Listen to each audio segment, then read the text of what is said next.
Fala aí, futuro aprovado, tudo bem? Prof. Jéssica Fonte aqui na área, se você não me conhece. Eu sou professora de Geografia, Atualidade, Geopolítica, que falo aqui em todas as minhas redes vizinhas. Falo em todas as minhas redes sobre Geografia, sobre Geopolítica, sobre Atualidade, sobre estudar para concursos. E, então, se você não me segue lá, que é muito importante para eu estar aquecendo aí na internet. E já vou pedir o seu like, o seu comentário, o seu feedback aqui, que é extremamente importante também, para que eu possa avaliar aí como que serão as próximas aulas, avaliar como tem sido a receptividade dos meus vídeos. E deixa eu falar uma coisa pra vocês. Eu já tenho aula aqui no canal, já tenho vídeo aqui no canal sobre, os correios, sobre geografia, sobre conhecimentos gerais, porque esse conhecimentos gerais aí é a geografia do Brasil. Então já tem um simulado aqui disponível. Então, se você não fez, vai lá fazer, porque ele tá muito legal. Ali ele tá pegando o edital todo, mas hoje eu decidi fazer uma coisa diferente. Eu decidi fazer só questões de geografia física, tá? Que é uma parte mais chatinha, que precisa aí de uma decoreba mais específica, tá? Não que eu acredite que geografia deva ser decoreba, mas é isso, né, gente? Eu sei que tem muita coisa, então eu espero que vocês consigam fazer isso aqui. Essa prova aqui que eu coloquei pra vocês, esse simulado, ele não é de nível fácil. Então eu já quis fazer uma proposta diferente, de nível médio a nível difícil. Então, parou, viu? E falou assim, talvez eu não tenha ido muito bem. Tá tudo bem também, né? A ideia aqui, gente, é eu sempre forçar a ir além. Porque quando vocês forem fazer a prova, vocês vão lá, ok. As questões que eu treinava, os simulados que eu treinava eram muito mais difíceis do que isso. Então a gente tem que ir além para que quando a gente chegue na prova, a gente se sinta confortável, né? Nunca estudar de menos, tá? O ideal aí seria estudar demais para que quando a gente chegar lá, faça em 10 minutinhos, tá? E aí eu trouxe só de geografia física, né? Mas eu vou trazer também um simulado só de geografia humana, tá? Então só de conhecimentos gerais que envolvam ali geografia humana, como agricultura, urbanização e etc, tá? Então, para esse vídeo, baixa o PDF se você não fez isso ainda, que está disponível aqui nos cards. Faça esses exercícios e depois vem aqui conferir o que você acertou ou não, né? Então, conferir o gabarito e conferir ali também uma super revisão, porque eu estarei comentando a prova nos próximos minutos. Então, você pode fazer aí uma super revisão a partir desses comentários, tá? Vamos para a primeira questão. A primeira questão é sobre climas do Brasil. A gente sabe que climas do Brasil é extremamente importante, né? Nós temos basicamente 3 tipos de climas, que é o clima equatorial e o clima tropical, além do clima subtropical. É muito importante, gente, entender que aqui a gente tem 2 zonas térmicas. O equatorial e tropical, eles são zona térmica intertropical ou somente tropical mesmo, tá? E o subtropical, ele está na zona térmica temperada sul. Então, a zona é temperada, não é o clima temperado, tá? E aqui, então, a gente tem 8% do Brasil e aqui 92% do Brasil, tá? Na zona intertropical. Lembrando que isso aqui que eu tô falando pra vocês são zonas térmicas. São zonas térmicas. Então, quando eu olho para o planeta, eu consigo ver zonas de temperatura. Então, aqui eu tô com a linha do Equador. Entre a linha do Equador e os trópicos, eu tenho a principal zona térmica do meu país, né? Então, aqui, ó, eu tenho o Trópico de Câncer,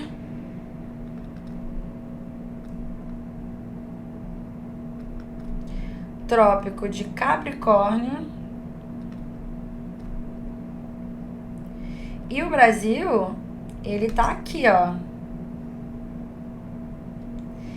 Por sinal, tudo que tá aqui abaixo seria a zona temperada sul.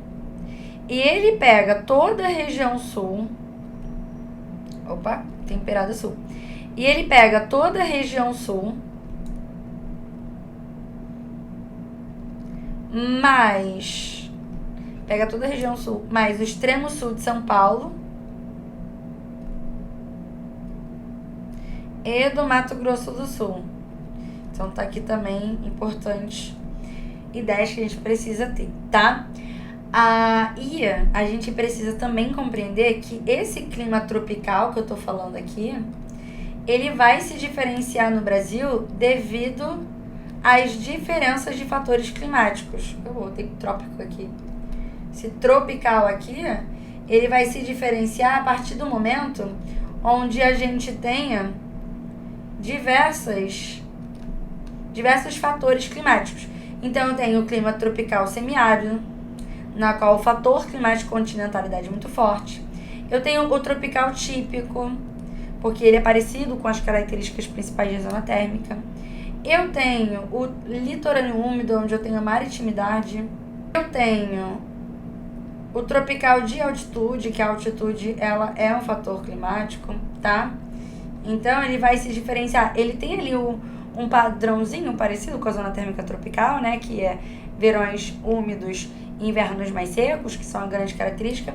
Mas, quando a gente for olhar e ver que tem fatores climáticos diferentes atuando ali, ele pode mudar ali um pouquinho o comportamento dele. Por exemplo, o semiárido vai ter longos períodos de estiagem, até mesmo no verão. Apesar do verão ser o momento que a gente tem pico de chuva. O litorâneo úmido, chuvas ao longo do ano inteiro, mesmo no inverno, porque está próximo do mar, então maritimidade. E o de altitude, as temperaturas elas serão mais amenas, né? O inverno um pouco mais rigoroso devido ao fator de que está muito alto. Então, a altitude, quanto mais alto, mais frio, tá? O clima equatorial é caracterizado por altas temperaturas, ok, tá? Então, o clima equatorial e o clima equatorial e o clima semiárido são os que apresentam as maiores temperaturas do Brasil, tá? Então, aí, médias térmicas acima de 26 graus. E grande amplitude térmica anual. Aqui está errado, tá? Quem apresenta grande amplitude térmica é o clima subtropical. Professora, o que é amplitude térmica? É a diferença entre a temperatura máxima e a temperatura mínima. Então, a amplitude térmica é igual à temperatura máxima menos a temperatura mínima. Tudo bem? Então, anota isso aí que é importante. E aí, as menores amplitudes térmicas estão as menores no clima equatorial e no litorâneo úmido.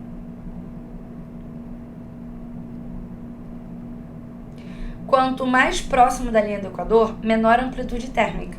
E quanto mais próximo do mar, menor a amplitude térmica. Ou seja, se falar isso ao contrário. Quanto mais longe da linha do Equador, maior a amplitude térmica. E quanto mais longe do mar, maior a amplitude térmica.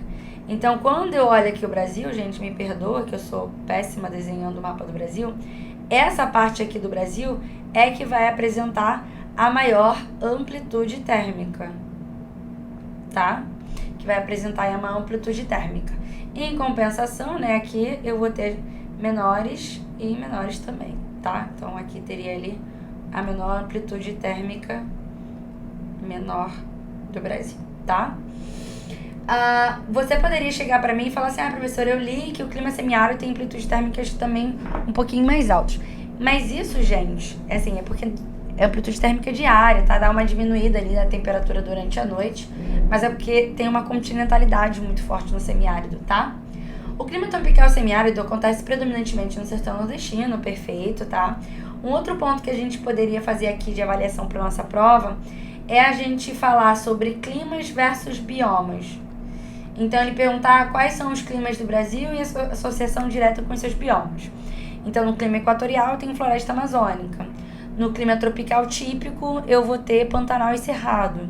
No clima tropical semiárido, eu vou ter Caatinga. No clima litorâneo úmido, eu vou ter Mata Atlântica. No clima tropical de altitude, eu vou ter Mata das Araucárias. No subtropical, eu vou ter Mata das Araucárias também. E vou ter Pampas, tá? Então, poderia ser ali também fazer essa avaliação. O clima tropical semiárido ocorre predominantemente no sertão nordestino, sendo marcado por chuvas irregulares, ok? É a grande característica, né? Longos períodos de estiagem.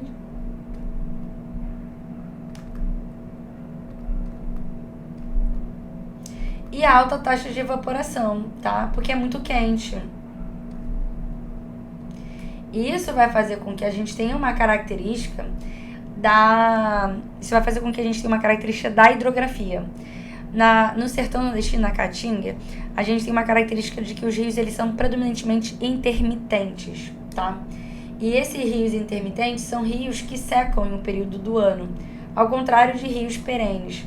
A não ser o São Francisco, o Rio São Francisco, toda a drenagem, todo o conjunto de rios no sertão nordestino são intermitentes. Eles secam em um período do ano exatamente porque está muito calor, evapora muito, né, a água desses rios, e aí e principalmente em alguns períodos do ano não vai aguentar, então não vai ter taxa de reposição dessa água a partir da chuva, tá? Então essa aqui é verdadeira. O clima subtropical encontrado no sul do Brasil, verdade, é caracterizado por verões secos? Nós não temos verões secos no Brasil, tá? Todos os nossos verões são verões úmidos. E invernos chuvosos. Aí, no caso, tanto o verão no sul, tanto o verão quanto o inverno são chuvosos. Mas aqui somente o gabarito da B está correto. Viu? Já é um pouquinho mais complicado. Vocês vão perceber que eu coloquei aqui verdadeiro ou falso. Ah, professora, mas esse não é o padrão da prova. Gente, primeiro, né, da banca. A banca, ela costuma colocar questões mais diretas mesmo, que é o que eu espero pra vocês. Eu não espero a gente ter que fazer avaliação de verdadeiro ou falso. Mas nesse quesito, tem provas da banca com essa carinha aqui. Então, a ideia de eu trazer esse tipo de questão para vocês é preparar vocês para um outro modelo, tá? Que talvez vocês não estejam aí acostumados a ver, tá? Que é o verdadeiro ou falso. Então, eu tô ali avaliando quais das questões são verdadeiras e quais as questões são falsas, tá? Então, aqui, gabarito letra B. Mas acredito que possa ser, na verdade, mais direto, tá? E vocês vão perceber que agora, né, foi um pouquinho mais estruturado, precisava pensar um pouquinho mais. Considere as características dos biomas brasileiros. A cenário alternativa é que apresenta corretamente uma diferença ecológica entre a Caatinga e o Cerrado. Vocês costumam confundir muito Caatinga e Cerrado, até mesmo porque, quando a gente olha, né, eles são meio parecidos, porque a gente tem ali uma paisagem mais marrom, né? Eles são arbustivos, são estruturas arbustivas, vão apresentar cascas grossas, tá? Muitas vezes, galhos retorcidos. Só que uma grande diferença entre a Caatinga e o Cerrado, a Caatinga tá ali, né, no semiárido nordestino. O Cerrado, ele tá no tropical típico, tá no centro-oeste. E o tropical chove no verão. Então, o verão, ele é chuvoso. Em compensação, na Caatinga, não. Eu tenho longos períodos de estiagem. Longos períodos de estiagem. Então, isso aqui já vai trazer uma mudança muito grande, tá? Tanto que o Cerrado, ele vai ser uma vegetação tropófila, que é uma vegetação adaptada ao clima seco e ao clima úmido. Tá? Adaptado aos dois momentos. Adaptado ao clima seco e úmido. Seco do inverno, úmido do verão. Tanto que é muito comum a gente ver uma classificação de cerrado, cerradinho e cerradão. O cerradão seriam ali florestas, matas galeria principalmente, tá? Próximo aos rios. E o cerradinho seria ali, né, uma vegetação bem herbácea, bem de gramíneas. Pode até ser chamado às vezes de campos, tanto os limpos quanto os sujos, tá? E o cerrado típico, né, seria ali uma transição entre esses dois, tá? Um outro ponto que o cerrado também tem, que a Caatinga não tem, lembrando, gente, que a Caatinga, enquanto o cerrado é tropófilo,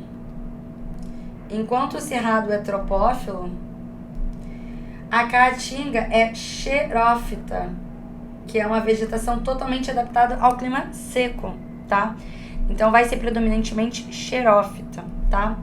E uma coisa que o cerrado também tem é um regime de fogo. Ele pega fogo sozinho, que nem o Pantanal. E a gente viu, né, o grande impacto disso, né? Também porque se eu não tenho ali alguma contenção desse fogo, acaba alastrando mesmo, como a gente viu esse ano, tá? Aí ele fala assim pra gente: o cerrado apresenta vegetação predominantemente xerófita? Não, quem faz isso, quem tem isso é a caatinga. Enquanto a caatinga é marcada por vegetação latifoliada e perene? Não. É marcada por xerófitas caducifólias. Caducas, né? Que perdem parte da sua folha ao longo do ano para se proteger, né, de um ambiente mais hostil. Latifoliada e perene, isso aqui é característica de floresta. Latifoliadas são folhas grandes e largas, e perene que nunca perdem suas folhas. A caatinga é um bioma de grande biodiversidade? Ok. Com chuvas regulares? Não. Tá errado. Então a gente tem aqui períodos de estiagem, enquanto o cerrado possui baixa biodiversidade e solo infértil. Nada a ver também. Os solos do cerrado, de fato, são solos ácidos. Solos que demandaram o processo de calagem para poder plantar, que é botar cal para retirar essa acidez, tá? O cerrado possui vegetação adaptada ao fogo, ok, enquanto a caatinga apresenta plantas adaptadas ao déficit hídrico, perfeito, né? O clima semiárido, que são as xerófitas ou xerófilas. A caatinga é um bioma florestal? Não, é um bioma arbustivo. Florestal nós temos floresta amazônica, mata atlântica, mata dos cocais e mata das araucárias. De resto, tudo araucárias. Tudo é bioma arbóreo arbustivo, a não ser os pampas que é herbáceo, né, que é gramíneas. Ambos os biomas apresentam alta pluviosidade anual? Não, tá bom? Então, de fato, aqui gabarito letra C. O Brasil é reconhecido por sua rica hidrografia, com grandes bacias hidrográficos, né, nós temos as 2 maiores do mundo, que desempenham um papel fundamental para a economia e biodiversidade. Sobre a bacia amazônica, é correto afirmar: possui regime pluvial? Não. O regime dele, ele tem, né, mas é misto. É pluvial mais nival, ou seja, é água da chuva mais água da neve. Neve da onde? Lá dos Andes. Água da chuva, que é o regime de alimentação, e neve. Derretimento, né? Lá dos Andes. Ok. Mas é a única bacia do Brasil sem influência de rios perenes. Nada a ver, né? É o que mais tem rio perene. Rio perene é aquele que não seca. Ao contrário de rio perene, nós temos rio intermitente. É responsável por cerca de 10% do volume total de água doce do planeta. Gabarito letra B. E isso aqui é bizarro, né, gente? Porque ali a gente tem a maior bacia hidrográfica do mundo, além do maior aquífero em vazão do planeta, que é a bacia amazônica e o aquífero Alter do Chão.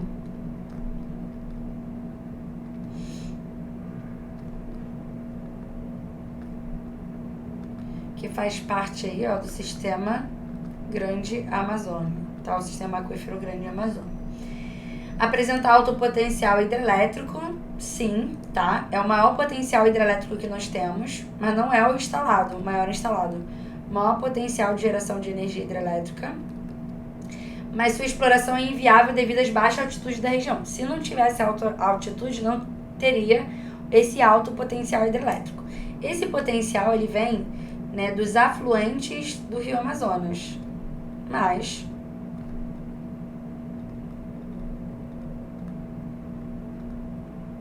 tem potencialidade. A gente só não explora mais porque a gente precisa desmatar. E desmatar a Amazônia é uma problemática muito grande, né? Seus rios correm predominantemente no sentido nordeste e sudoeste. E aí a gente teria que ver aqui, ó, norte, sul, leste, oeste. Então ele fala aqui, ó, nordeste, sudoeste. Então, nordeste, aqui eu tenho sudeste. Opa, aqui tem noroeste, na verdade, estou muito dúvida. E aqui, sudoeste. Então, ele está falando que apresenta alto potencial, seus rios correm predominantemente no sentido no sentido nordeste-sudoeste, ou seja, nesse sentido? Não, gente, tá? A gente tem as vazões descendo, ok? Então, é sempre para norte e sul. Possui tributários exclusivamente na região norte? Não, também na região centro-oeste. A gente tem aí diversas áreas de afluentes, tá? Bem no Cerrado. E é por isso que o Cerrado, gente, ele tem, né, o apelidinho de berço das águas do Brasil, porque também tem associação até mesmo berço das águas do Brasil, ou caixa d'água do Brasil, né?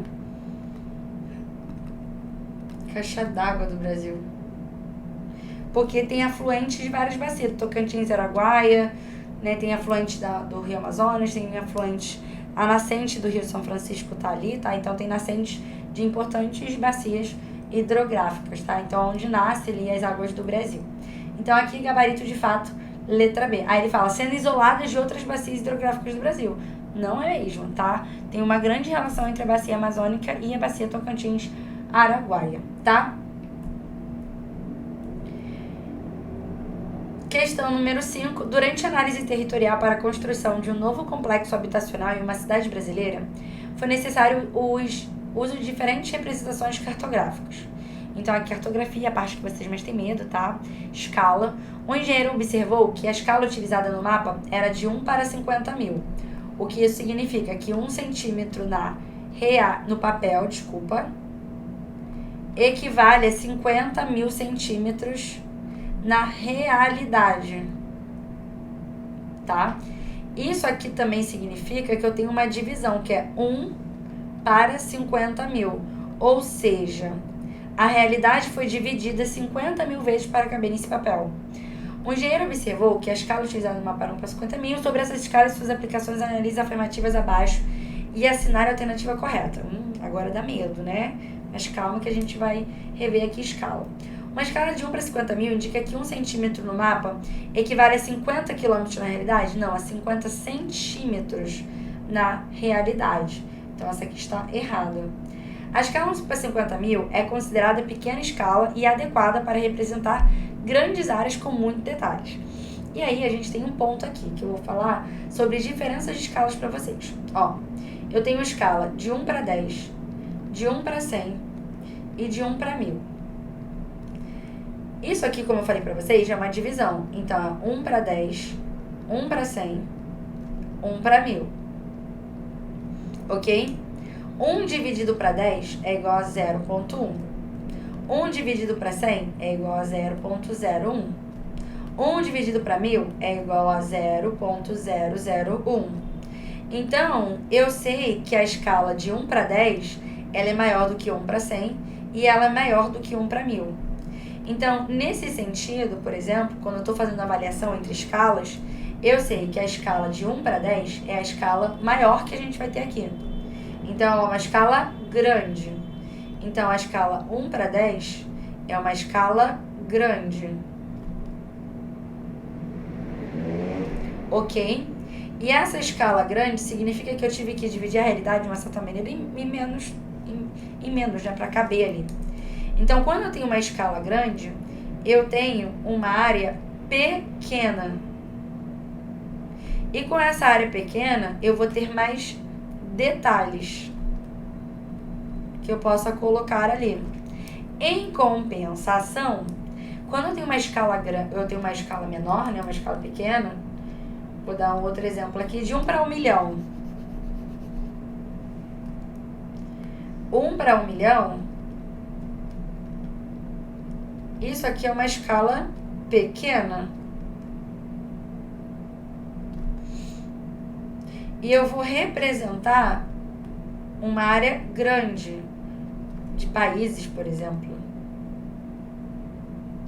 E aqui eu vou perder detalhes. Então, tem menos detalhes.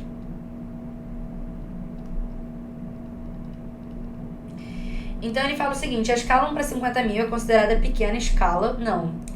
1 para 50 mil, gente, pô, ainda, principalmente se a gente faz avaliação para escalas de 1 milhão, 5 milhões, tá? É uma escala grande. Para obter mais detalhes do terreno, seria necessário utilizar uma escala maior, como 1 para 10 mil. E aqui, olha o que ele está pedindo para gente.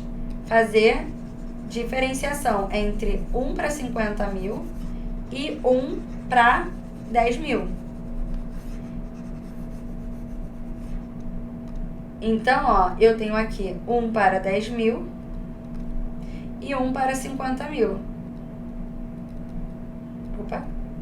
1 para 10 mil é uma escala grande em relação a 1 para 50 mil, tá? Só que 50 mil ainda é uma escala grande, tá? Ainda é, assim, só dividir 50 mil vezes é ainda, né, de uma certa maneira. Mas ele é maior do que 1 para 50 mil. Então, aqui eu vou ter mais detalhes e aqui eu vou ter menos detalhes.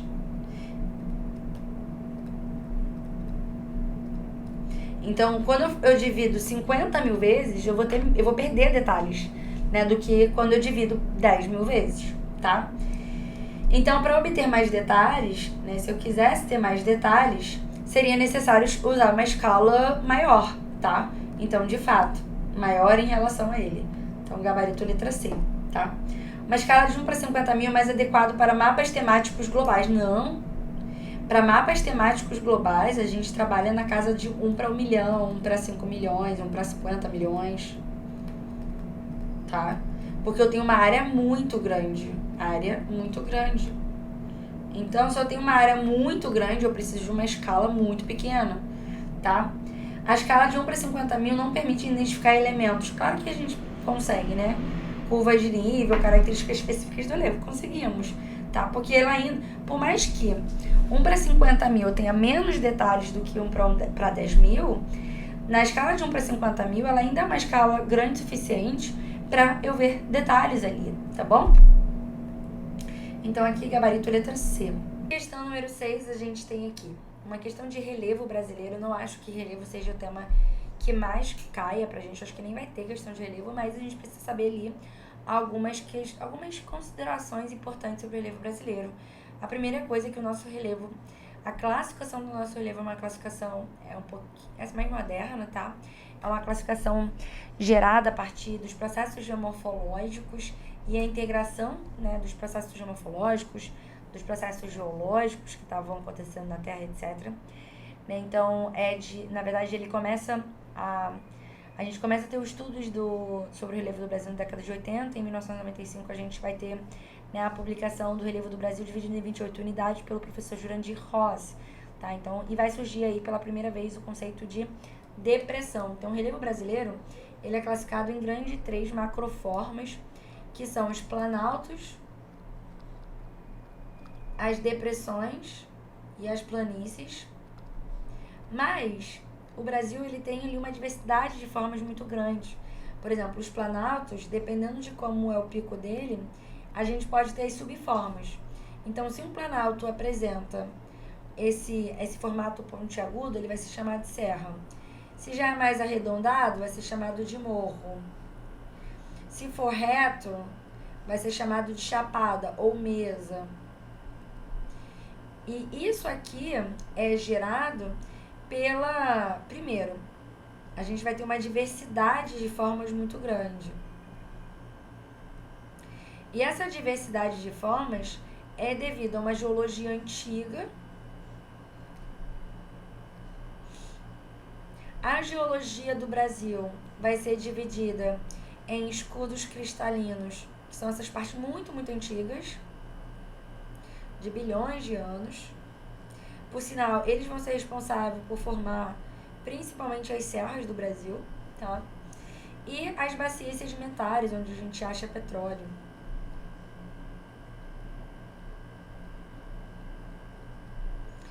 No Brasil, a gente não tem dobramentos modernos. Porque os dobramentos modernos, que é uma estrutura geológica, ele é formado pelos choques de placas tectônicas. E o Brasil, ele é estável. A nossa geologia é uma geologia antiga e estável, tá? É uma geologia antiga e estável. E por que a gente é estável? Porque a gente está longe da borda de placas tectônicas. Vamos ver o que eu coloquei aqui pra vocês, tá? Falei que não ia ser muito fácil. O relevo brasileiro é caracterizado por uma grande diversidade de formas, né? Por quê? Geologia antiga, mas clima úmido. Geologia antiga estável, mais clima úmido. Resultado de processos geológicos e morfológicos atuantes ao longo de milhões de anos, né? Então, tectonismo, vulcanismo, erosão, intemperismo. Sobre as características do relevo do Brasil, assinale a alternativa incorreta. A estrutura geológica brasileira é predominantemente composta por escudos cristalinos e bacias sedimentares. Perfeito.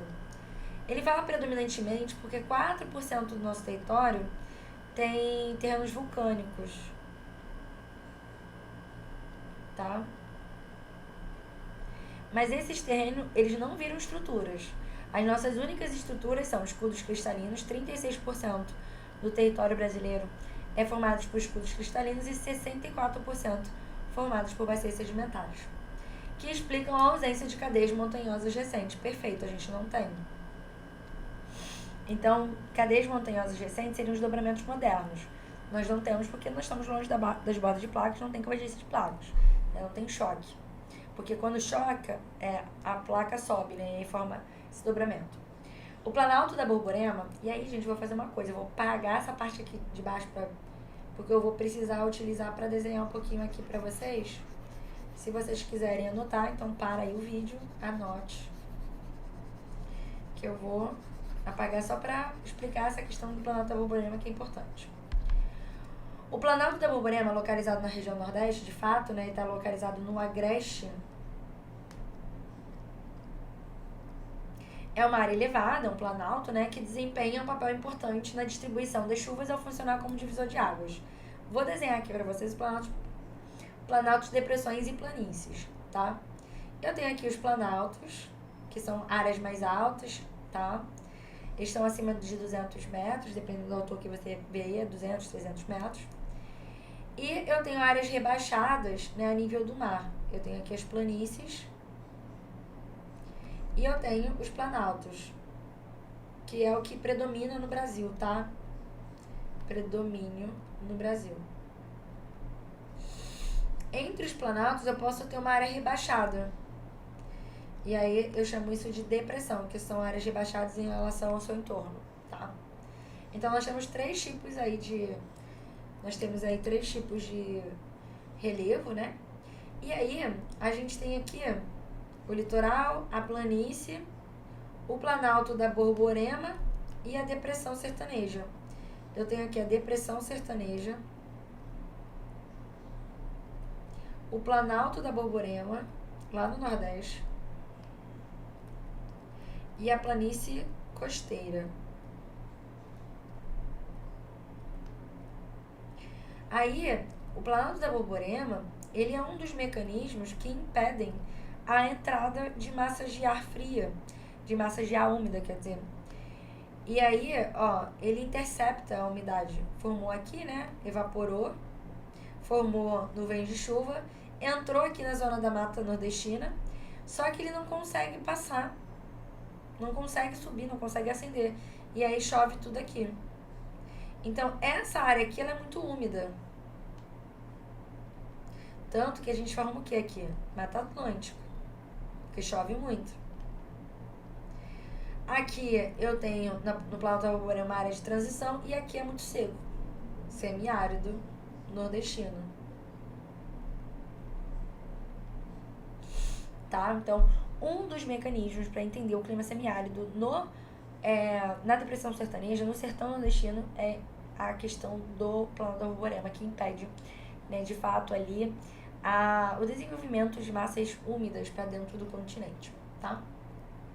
A planície do Pantanal, considerada uma das maiores áreas alagadas contínuas do planeta, por sinal, a planície do Pantanal é a maior planície inundável do mundo, é caracterizada pela baixa altitude e pelo regime de cheias influenciados pelos rios da bacia do Paraguai. Perfeito. Acabou que eu nem falei isso aqui, né? Isso aqui é verdadeiro também. Essa ideia do funcionar como um divisor de água. Porque chove aqui, ó, a água pode ir para um lado, a água pode ir para o outro, tá?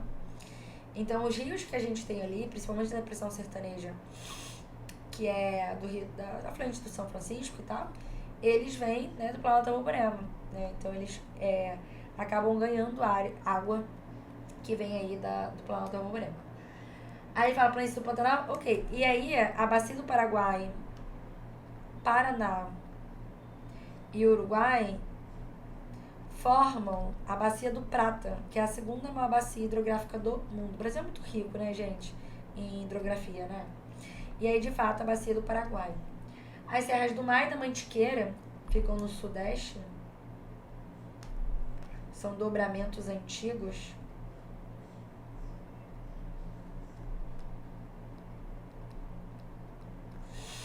Pertence ao relevo cristalino do Brasil, de fato, né, que são essas áreas antigas. E é onde encontramos o ponto mais alto do Brasil, o Pico de Itatiaia. Não, gente. O pico mais alto do Brasil é o Pico da Neblina. Ele fica na Serra do Imeri e fica ali no Planalto das Guianas, então na área bem setentrional da região norte do nosso país. Então não é o Pico de Itatiaia, apesar da Serra do Mar e da Mantiqueira serem importantes, né, áreas serranas do nosso Brasil, do nosso país. Então aqui é o nosso gabarito, tá? A classificação do relevo elaborada por Jurandir Rossi, baseada em técnicas de assessoramento, identificou 28 unidades de relevo no território brasileiro e trouxe aí pra gente a definição de depressão. É isso. Espero aí que vocês tenham gostado, que vocês tenham revisado. Espero que vocês não tenham se assustado. Conta pra mim aí depois, aqui nos comentários, o que vocês acharam dessa... Se tava difícil mesmo. Nossa, pessoal, muito fácil. Você ficou falando aí que é difícil, que era médio difícil. Achei muito fácil. Quero saber aí um pouquinho do que vocês acharam, o que vocês acertaram. Traz pra mim aí tópicos novos, então já anotei aqui o que vocês deixaram no feedback aí dos últimos vídeos. Vou gravar, pediram cartografia, pediram mais simulados, tá? E é isso aí, espero que vocês utilizem isso aqui como uma ferramenta para melhorar o estudo de vocês. Já sabe, me siga nas minhas redes sociais, @profJessicaFonte, e lá todos os dias eu tô tentando postar um pouquinho mais aí sobre os nossos concursos. Até a próxima!